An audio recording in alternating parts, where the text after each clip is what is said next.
All right, people. So today at the shop, MJ's Audio and Auto, we got a 2013 Volkswagen Passat.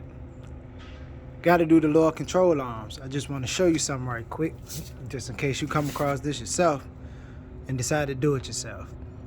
This bolt that goes right there in that hole beside the control arm is pretty long. And in order to get it out, the way I got it out was I dropped the subframe, but not completely. Just got the bolts, pretty loose so that they'll come down a good distance.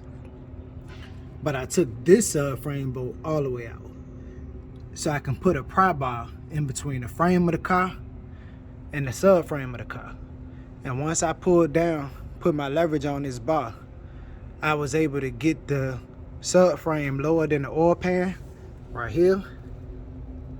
And then I raised the engine the rest of the way. Bolt clearly came out. So I'm gonna pause this right quick, put the new arm in, and I'm gonna let you know if it went in just as easy using the same method. So I'm back with the new control arm in. And from the point that I paused the video to the point that I'm at right now, it took about 1 minute, literally 60 seconds, to pull that old control arm in.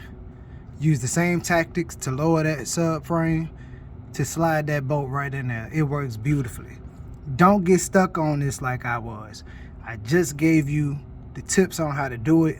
Any questions, comments, leave them where you know where to put them. Okay, have a nice day. I'm out. I am frustrated, but I'm about to get this done.